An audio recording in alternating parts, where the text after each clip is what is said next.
আসসালামু আলাইকুম। আয়াতম কুকিংয়ে আপনাদের জানাই সকলকে স্বাগতম। আমি আজ বানিয়ে দেখাবো চাল ডাল বাটা ঝামেলা ছাড়াই মাত্র 10 মিনিটে কিভাবে এই সরু চাকলির রেসিপিটি বানাতে পারবেন। এটা বানানো খুবই সহজ।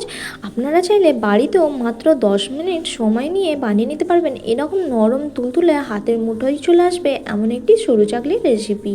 অনেক সময় কি হয়, সরু চাকলি বানালে শক্ত হয়ে যায় বা পাঁপড়ের মতন মচমচে হয়ে যায়।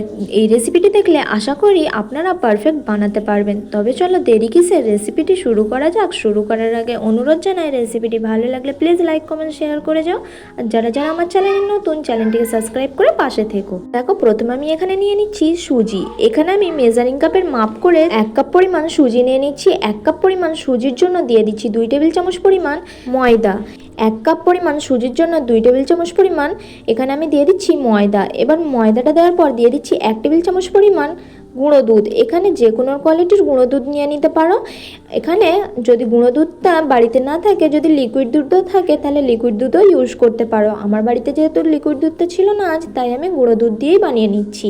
এবার দেখো, এখানে দিয়ে দিচ্ছি স্বাদ অনুযায়ী লবণ। লবণের পরিমাণটা আপনারা টেস্ট অনুযায়ী দিয়ে দিতে পারেন।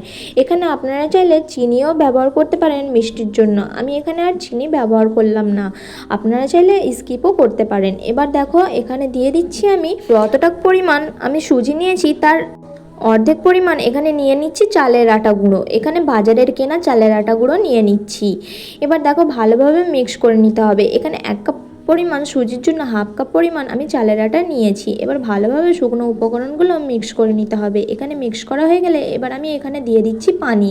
এখানে আমি পানিটা গরম করে নিয়েছিলাম। এখানে গরম পানিটা দিলে কি হয়, সুজি আর চালের আটাটা যেহেতু এখানে ইউজ করেছি, তাই এটা ফার্মেন্ট হতে তাড়াতাড়ি সুবিধে হয়। তাই এখানে আমি গরম পানিটা ইউজ করেছি। তবে আপনারা চাইলে এখানে নর্মাল পানিটাও ইউজ করতে পারেন। আর যদি লিকুইড দুধ ইউজ করো তাহলে দুধটাকেও হালকা করে গরম করে নিতে হবে। এখানে যেহেতু আমি গুঁড়ো দুধ ইউজ করেছি, তাই আর লিকুইড দুধটা ইউজ করলাম না। এবার দেখো, পানি দিয়ে মিক্স করে একটি ব্যাটার তৈরি করে নেব। দেখো, খুব ভালোভাবে এখানে ব্যাটারটা তৈরি করে নিতে হবে। কোনো লাম্পস না থাকে, লাম্পস ফ্রি একটি ব্যাটার তৈরি করে নিতে হবে। এখানে আমি 1 কাপ পরিমাণ পানি দিয়েছি। আর যদি আপনারা দুধ দিয়ে থাকেন তাহলে 1 কাপ পরিমাণ দুধ দিতে পারেন। আর আপনাদের হাতের কাছে যদি নারকেল গুঁড়ো থাকে তাহলে নারকেল গুঁড়োও ব্যবহার করতে পারো। তবে আমি আর নারকেল গুঁড়োটা ব্যবহার করলাম না। এবার দেখো, 10 মিনিটের জন্য রেস্টে রেখে দেবো। 10 মিনিট পর ফিরে এসেছি। দেখো, ব্যাটারটা কতটা ঘন হয়ে গেছে, আর সুজি আর যে চালের আটাটা দিয়েছিলাম কত সুন্দরভাবে ফার্মেন্ট হয়ে গেছে, তাই না? এবার দেখো, আমি একটি মিক্সি জারের মধ্যে ঢেলে নিচ্ছি এই পেস্টটা। এবার সবগুলো মিক্সির মধ্যে দিয়ে পেস্টটা আমি একবার ভালোভাবে মিহি পেস্ট করে নেব, যাতে কোনো দানা দানা ভাব না থাকে। খুব একটা তো পেস্ট হবে না, তাও যতটা মিহি করে পেস্ট করা যায় ততটা পেস্ট করে নেব। দেখো, এখানে আমার পেস্ট করা হয়ে গেছে, কত সুন্দরভাবে পেস্ট হয়ে গেছে। এবার আমি ওই একই বোলের মধ্যে ঢেলে নেব এই ব্যাটারটা। এবার দেখো, এইখানে এবার আমি দিয়ে দেব আরও একটু পানি। ব্যাটারটা যেহেতু অনেকটাই গাঢ়, তাই এখানে আমি পানি ব্যবহার করব। তার জন্য ওই গরম পানিটাই আমি ব্যবহার করছি। তবে যারা দুধ দিয়ে বানাবার চেষ্টা করবে, অবশ্যই এখানে দুধ দিয়ে ব্যাটারটা বানিয়ে নিতে পারো।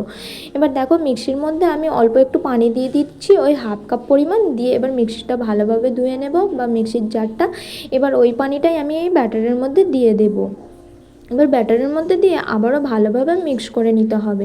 দেখো, এখানে আরও পানি দিতে হবে। এখানে যেহেতু অনেকটাই গাঢ় লাগছে, তাই আমি আরও 1/2 কাপ পরিমাণ পানি দিয়ে দিয়েছি। এবার দেখো, ব্যাটারটা খুব সুন্দরভাবে তৈরি হয়ে গেছে। দেখো কতটা পাতলাভাবে তৈরি হয়েছে।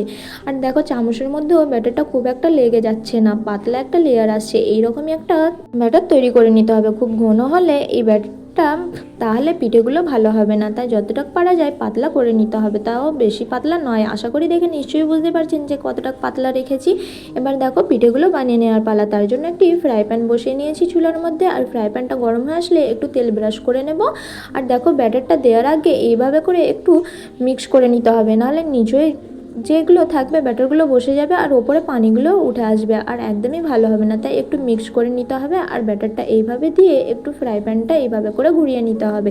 এখানে আপনারা চাইলে নন স্টিক ফ্রাই প্যানও ইউজ করতে পারেন, আবার যে রুটি করা তাওয়া হয় সেই তাওয়ার মধ্যেও বানিয়ে নিতে পারেন।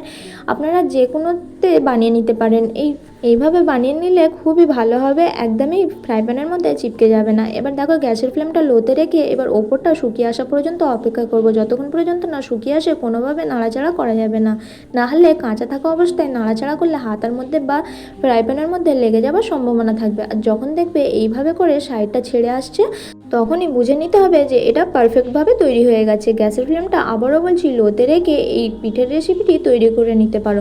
দেখো নিচটাও খুব সুন্দরভাবে তৈরি হয়ে গেছে। এবার আমি একটি ভাঁজ দিয়ে এটাকে তুলে নেব। দেখো কত সুন্দরভাবে উঠে আসলো, তাই না?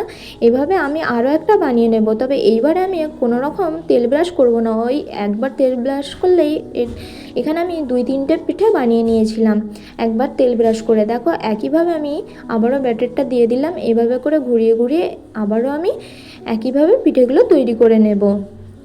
কতটা সহজ, তাই না? 10 মিনিটেই যে এত সহজভাবে পিঠেগুলো তৈরি হয়ে যায় আশা করি না দেখলে বুঝতেই পারবেন না। এই দেখো আমি একটু কাঁচা থাকা অবস্থাতেই হাতা লাগিয়ে তুলতে যাচ্ছিলাম, আর দেখো হাতার মধ্যে লেগেও গেছিলো আর ফ্রাই প্যানের মধ্যেও চিপকে গেছিলো। তাই বলছিলাম এটা পুরোপুরি শুকিয়ে আসা পর্যন্ত একটু অপেক্ষা করবে, একটু সময় ধরে ধৈর্য ধরে পিঠেগুলো বানাবে, তাহলে দেখবে খুব সুন্দরভাবে উঠে আসবে। দেখো এখানে আমার একটা তৈরি হয়ে গেল। এইভাবে করে আমি আরও একটা তৈরি করে নেব। এখানে হাতা না দিলেও হাতের সাহায্যেও দেখো খুব সুন্দরভাবে উঠে আসছে। যখন দেখবে এরকম ধারগুলো ছেড়ে দিয়েছে খুব সুন্দরভাবে, তখন হাতের মধ্যেও তোলা যায়। দেখো কত সুন্দরভাবে উঠে এসেছে, তাই না বন্ধুরা? এইভাবে করে সবগুলো আমি পিঠে রেডি করে নেব। এবার দেখো এখানে আমার সবগুলো পিঠে তৈরি হয়ে গেছে। আশা করি দেখে নিশ্চয়ই বুঝতেই পারছো যে কতটা সুন্দর লাগছে, তাই না? আর কতটা লোভনীয়। আপনারা চাইলে এটা যে খেজুরের গুড় থাকে খেজুরের গুড়ের সাথেও সার্ভ করতে পারেন, তবে আমাকে খেজুরের গুড়ের সাথে এই পিঠের রেসিপিটি একদমই ভালো লাগে না। আমার বাড়ির সদস্যকে বলো বা আমাকে এই পিঠেটা মাংস রান্না দিয়ে খেতে ভালো লাগে, তাই আমি মাংস রান্না দিয়ে এই পিঠেগুলো সার্ভ করব। তবে আপনারা কী দিয়ে খেতে পছন্দ করেন অবশ্যই কমেন্ট করে জানাবেন। আশা করি দেখে নিশ্চয়ই বুঝতে পারছেন যে কতটা নরম তুলতুলে হয়েছে। আল্লাহ হাফেজ, আবার দেখা হবে।